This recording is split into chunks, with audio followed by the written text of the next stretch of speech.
এবার বাংলাদেশ ফুটবলে আসছে জাপানি গোল মেশিন।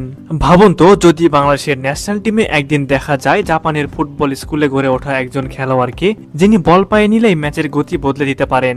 যদি লাল সবুজ জার্সিতে নাম লেখান জাপানি ফুটবলার রিকুতো হাশিমাতো, তাহলে বাংলাদেশের ফুটবলের চেহারাটাই বদলে যেতে পারে। শুধু কল্পনা নয়, এমন একজন ফুটবলের উপস্থিতি দেশের ফুটবলে নতুন এক উত্তেজনা, নতুন এক স্বপ্নের জন্ম দেবে, যা বহুদিন ধরে সমর্থকরা অপেক্ষা করে আছেন। রিকুতো হাশিমাতো জাপান প্রবাসী একজন ফুটবলার, যিনি বর্তমানে খেলছেন জাপানের শীর্ষ লিগ J1 লিগের ডিফেন্ডিং চ্যাম্পিয়ন ভিসেল কোবের ক্লাবে। এটি এমন একটি ক্লাব যেখানে খেলেছেন আন্দ্রেস ইনিয়েস্তা ও ডেভিড ভিলার মতো বিশ্ব ফুটবলের কিংবদন্তিরা। সেই মানের লিগে নিয়মিত অনুশীলন ও প্রতিযোগিতার মধ্য দিয়ে নিজেকে তৈরি করা একজন ফুটবলার বাংলাদেশের ফুটবলে যুক্ত হলে তার প্রভাব যে কতটা পড়তে পারে তা সহজে অনুমেয়। রিকুতো মূলত একজন মিডফিল্ডার, তবে সাধারণ কোনো মিডফিল্ডার নন। তিনি মাঠে দাঁড়িয়ে পুরো খেলাটার রিদম নিয়ন্ত্রণে নিতে পারেন।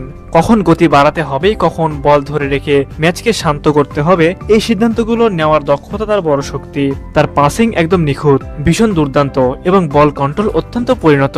বাংলাদেশের মিডফিল্ডে যেখানে দীর্ঘদিন ধরে একজন সত্যিকারের ক্রিয়েটিভ প্লে মেকারের অভাব অনুভূত হচ্ছে, সেখানে রিকুতো হাশিমাতোর মতো একজন ফুটবলার নতুন প্রাণ সঞ্চার করতে পারেন। বর্তমান বাংলাদেশের ফুটবলের সবচেয়ে বড় চ্যালেঞ্জগুলোর একটি হলো ম্যাচের মাঝমাঠে নিয়ন্ত্রণ ধরে রাখা। আন্তর্জাতিক ম্যাচগুলোতে প্রায়ই দেখা যায় দল সংগঠিত থাকলেও মিডফিল্ডের সৃজনশীলতার অভাবে আক্রমণ ভেঙে পড়ে। রিকুতো হাশিমাতোর উপস্থিতি সেই জায়গায় বড় এক পরিবর্তন আনতে পারে।